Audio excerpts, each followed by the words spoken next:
今天我们就来聊聊高血压的真正元凶。高血压是现代社会最常见的慢性疾病之一，人们往往称它为无声杀手，因为它常常在不知不觉中损害着健康。根据统计，每5个成年人中就有1人患有高血压，而且这个数字还在逐年上升。这意味着高血压几乎与我们每个家庭都息息相关，对它的防治已经刻不容缓。高血压本身不可怕，可怕的是它长期不受控制可能带来的后果。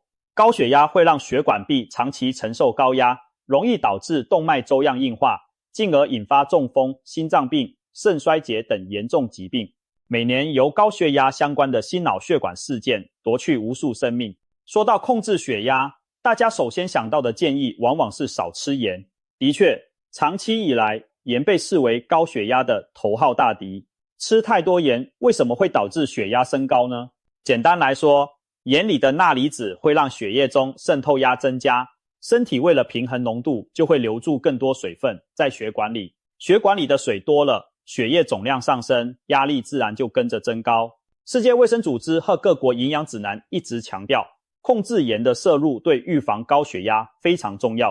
在中国，营养学专家建议成人每天盐摄入量不超过6克，大约就是一个啤酒瓶盖那么多。许多人因此谈到盐就心生警惕，生怕盐吃多了血压飙升。然而，现实情况远没有这么简单。许多临床案例显示，单纯控制盐的摄入并不足以防止血压升高。近年来也有不少研究开始质疑盐是万恶之源这种观点。举个例子，我们身边不乏这样的情况，有些人吃得很清淡，几乎从不额外加盐，饮食中的盐分远低于一般人的水平，但最终还是得了高血压。这就让人纳闷了，难道引起血压升高的元凶另有其人吗？就像侦破一桩疑案一样，研究人员开始怀疑我们是否锁错了目标。盐也许只是表面的嫌疑犯，而真正的幕后黑手还没有曝光。最近涌现的研究给出了肯定的回答，高血压背后的真凶之一竟然是糖，准确地说，是我们饮食中无处不在的隐形糖在作祟。这个答案也许出乎许多人的意料，毕竟糖吃起来是甜的，又不是像盐那样直接跟钠离子有关，怎么会影响血压呢？正因为糖的甜味会让人放松警惕，所以它才能兵不血刃地对健康发动攻击。所谓隐形糖，指的就是那些看似不甜或者不被当作甜食却含有大量糖分的食品。它们就像披着羊皮的狼，潜伏在我们的一日三餐里。我们平常吃的很多东西其实都添加了糖，只是我们没有意识到而已。比如市售的面包、馒头在制作时常加入糖来增加风味，饼干、蛋糕更不用说，就算标榜原味的零食，其实也可能含糖。还有各种加工食品和调味品，从番茄酱、沙拉酱到碳酸饮料、果汁饮料，无一不是隐形糖的藏身之所。就连一些标榜低脂的乳制品，为了提升口感，也往往额外加了不少糖。中国疾病预防控制中心的一项研究指出，我国人均每日糖摄入量已从上世纪的不足5克，上升到现在的30克以上。城市居民的人均摄糖量甚至高达40克，远远超出世界卫生组织建议的每日25克上限。也就是说，如今我们的饮食中普遍含糖偏高，其中很大一部分就是这些让人防不胜防的隐形糖。也许有人会说，我平常又不爱吃糖，难道真的吃了那么多吗？其实不知不觉间，很多人每天的糖摄取量都严重超标。想象这样一个日常，早上赶时间，来不及自己做早餐，小李在便利店随手买了杯瓶装奶茶和一包夹心面包，在奶茶香甜的滋味中开始一天的工作。可他没注意到，这瓶奶茶就含了将近30克的糖分。中午他叫了份外卖咖喱饭，顺便喝掉一罐汽水。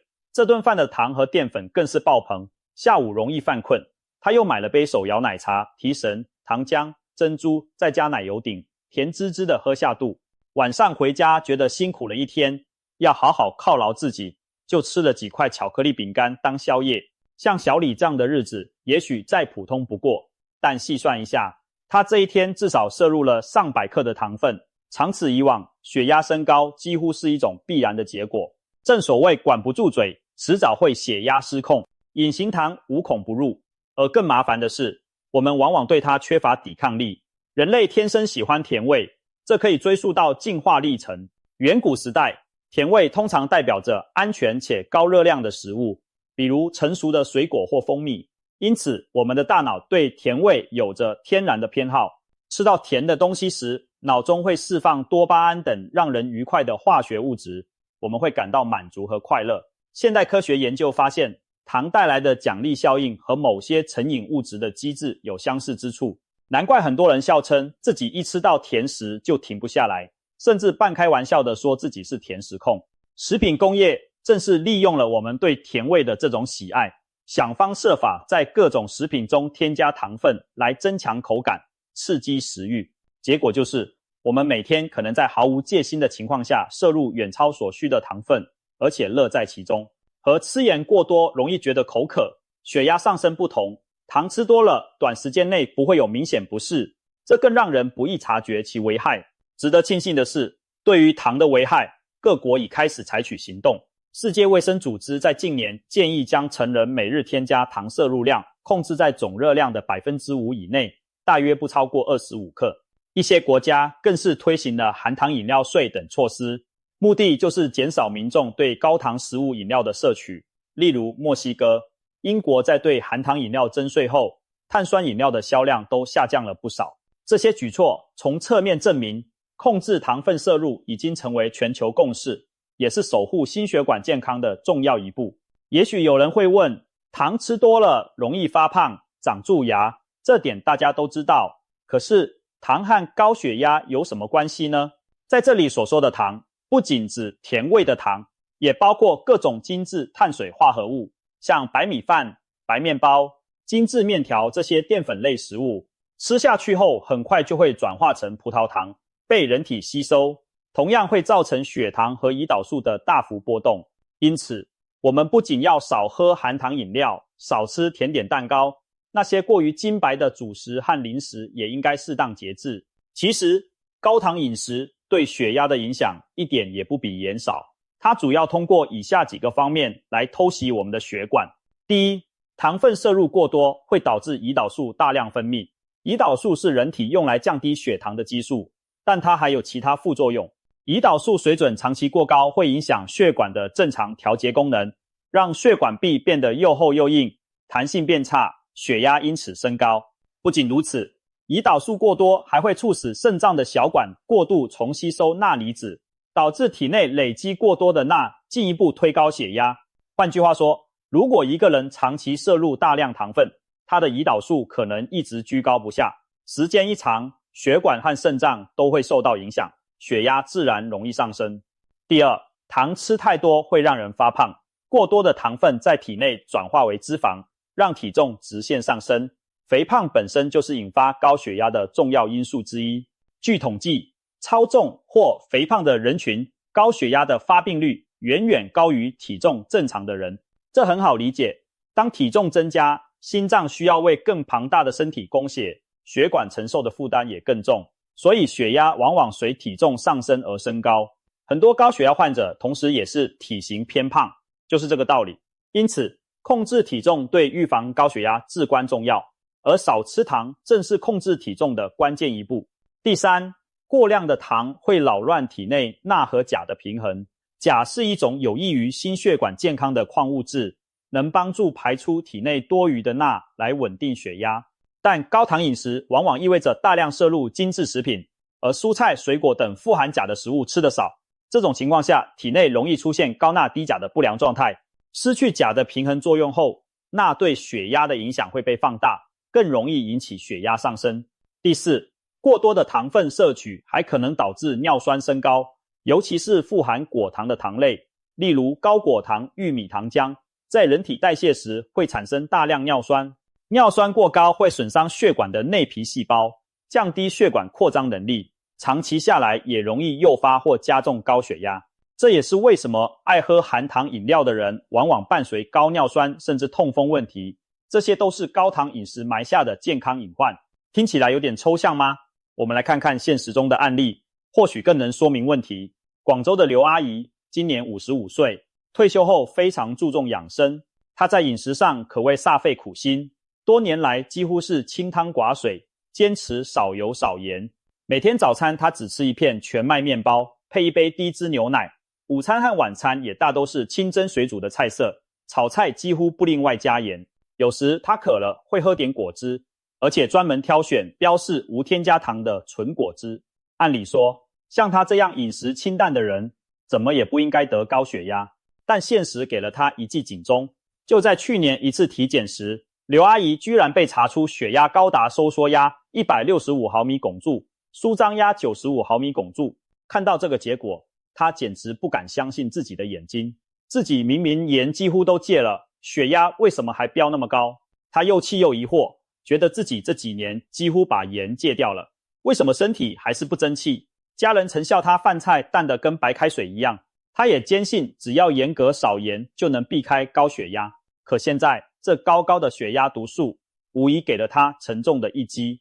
带着疑问，刘阿姨去了医院就诊，医生详细询问了她的日常饮食，让她记录1周内每一餐吃了什么。1周之后再回诊一看，问题终于浮出水面。原来刘阿姨自以为健康的菜单里藏着不少隐形糖。她每天早餐吃的全麦面包大约含有12克糖，低脂牛奶则含有约8克的糖，而她喜欢喝的所谓无添加糖果汁，换算下来每100毫升含糖将近10克。别看这些食品尝起来不太甜，可里头的糖分一点都不少。刘阿姨每天光从上述食物中摄入的糖就已经远远超标，这些被忽略的隐形糖才是她血压居高不下的幕后黑手。找到了病因所在，医生立刻建议她调整饮食习惯。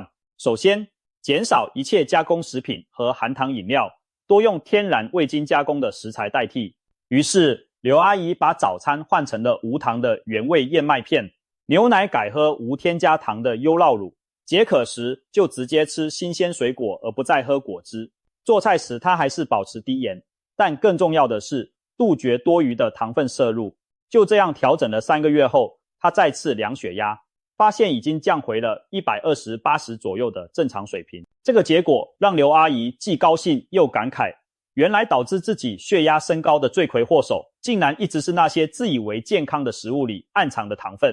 她后悔以前过于专注控盐，却忽略了控糖。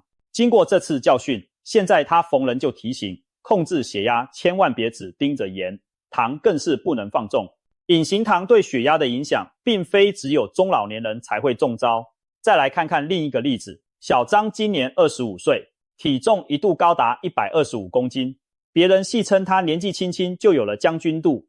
然而让他真正紧张的是体检结果，他的血压已飙到收缩压163毫米汞柱，舒张压97毫米汞柱，属于明显的高血压范围。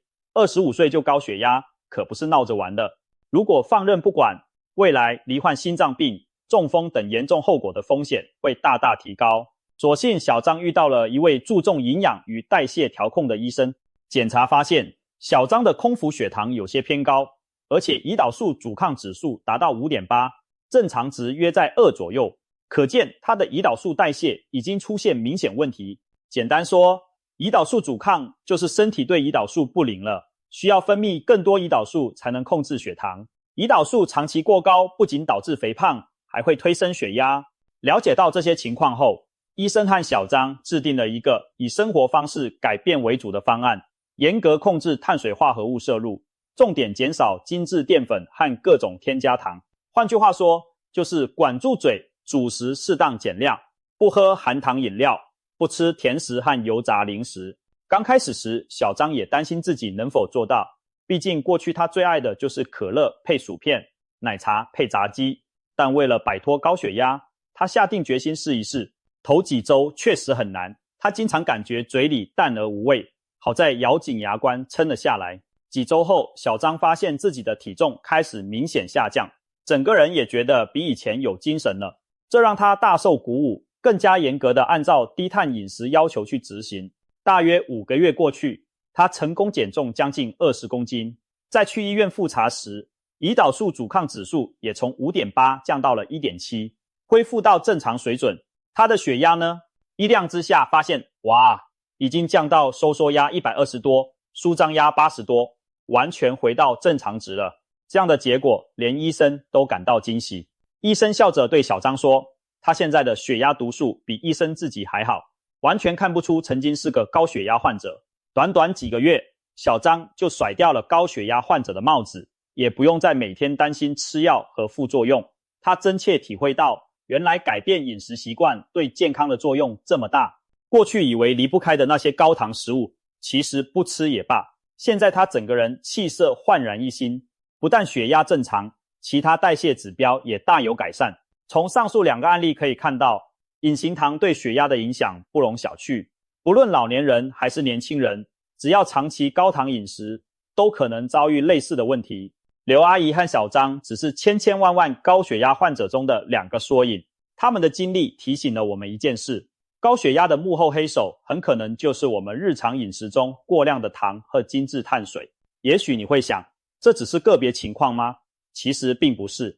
越来越多的科学研究和临床经验都在揭示同一个道理：高血压的真凶并非只有食盐。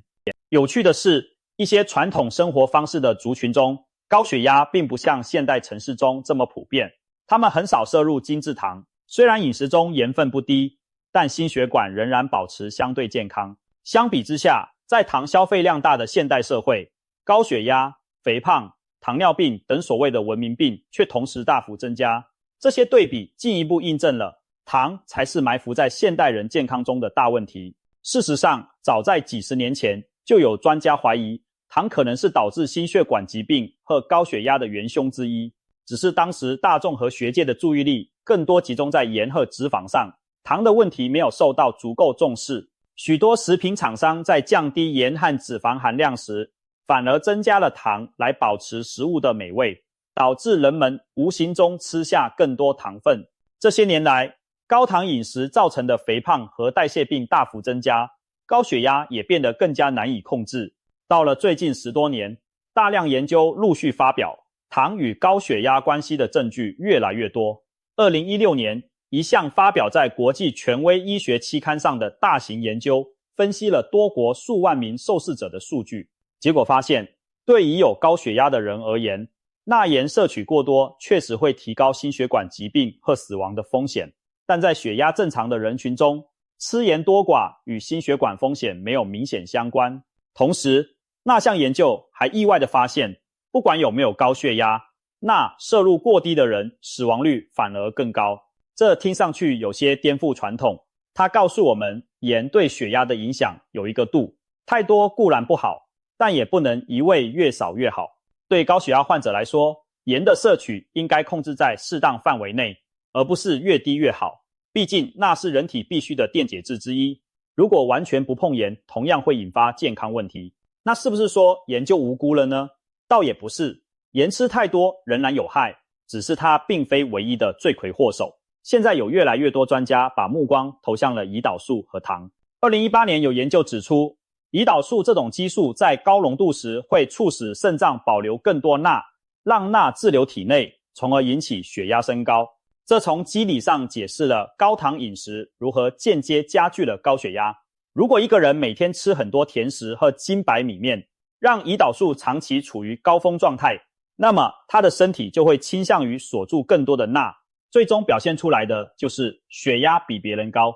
不仅理论研究有了新发现，临床治疗中也印证了这点。不少心内科和家医科医生发现，只靠限制盐往往无法使很多患者的血压达标，但是如果同时帮助患者改善饮食、减轻体重，他们的血压状况就会有明显改善。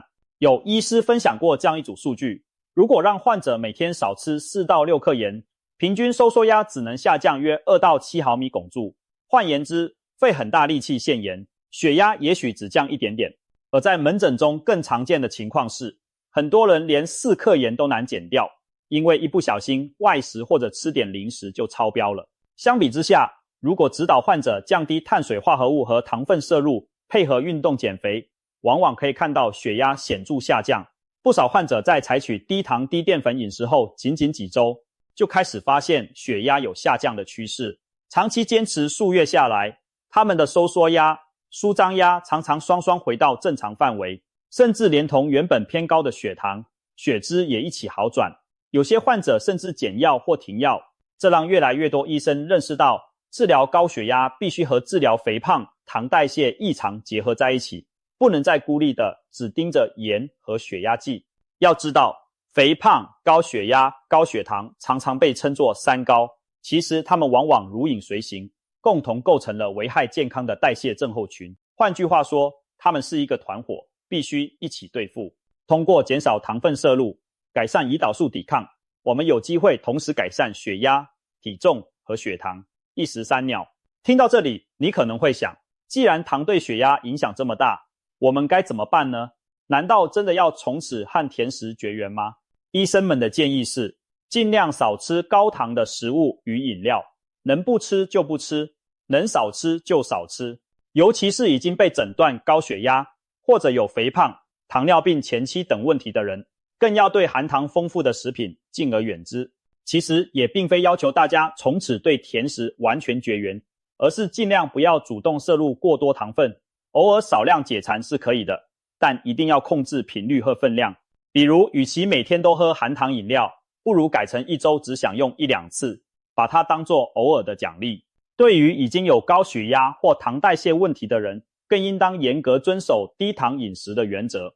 等体重和血压都控制好了，再在专业医生的指导下酌情调整。当然，爱吃甜食的人可能一下子很难适应，但正如戒烟戒酒一样，这是为了长远健康必须付出的努力。那么如何才能有效地减少隐形糖的摄入呢？以下提供几个实用的建议。首先，学会看懂食品的成分标签。食品包装上的配料表就是揪出隐形糖的放大镜。如果配料中出现了蔗糖、果葡糖浆、玉米糖浆、麦芽糖、葡萄糖等字样，那就表示这种食品里添加了不少糖分。特别要小心那些标榜低脂或无糖的加工食品，它们往往用了大量甜味剂或添加糖来提高口感。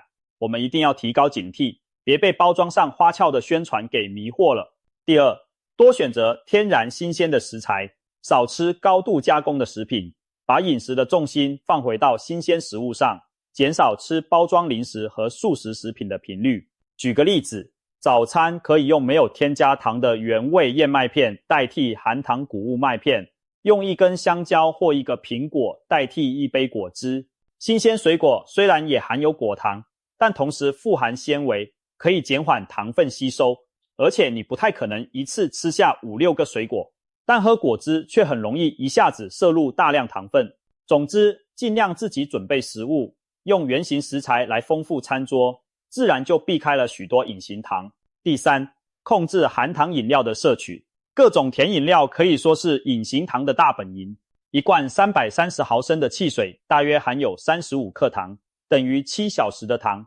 一杯全糖的珍珠奶茶，糖含量动辄在50克以上，相当于一下子吃了10几颗方糖。喝下这些饮料，不知不觉就超出身体所需。建议用白开水、茶或者在水里加片柠檬等天然方式来替代含糖饮料。平时口渴时，先想想要不要真的喝一杯含糖的东西。如果可以的话，用无糖的饮品来解渴是更明智的选择。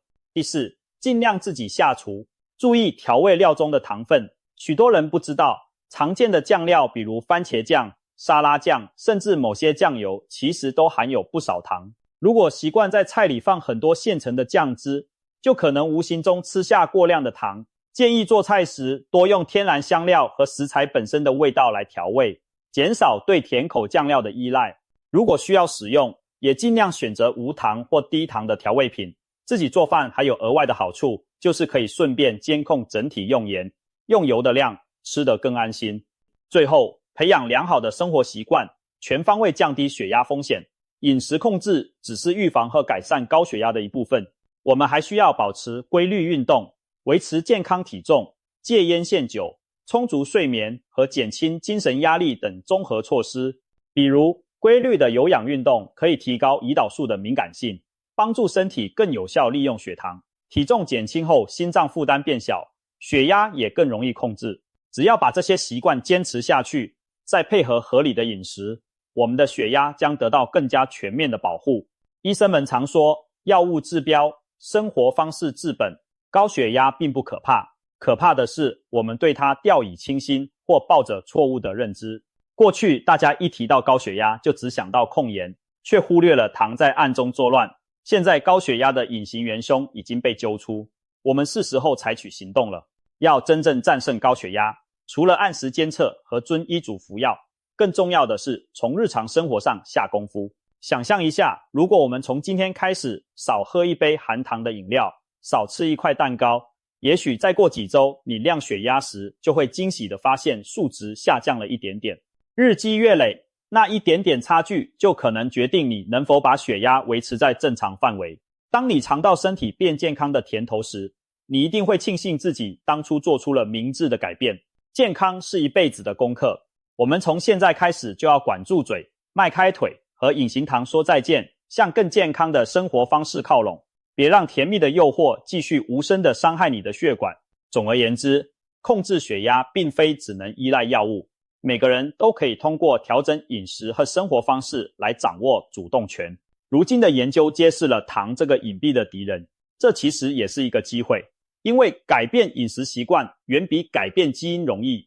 我们应该庆幸手里还握有这样一张王牌，只要愿意管住自己的嘴，就有望把血压控制在安全范围内。现在你已经了解了高血压背后隐藏的真凶所在，不妨也提醒一下身边的亲朋好友，也许他们还在一味地怪罪盐分，却对每天摄入的大量糖分毫无警觉。请把这个观念传递出去，让更多人免于走入控压的误区。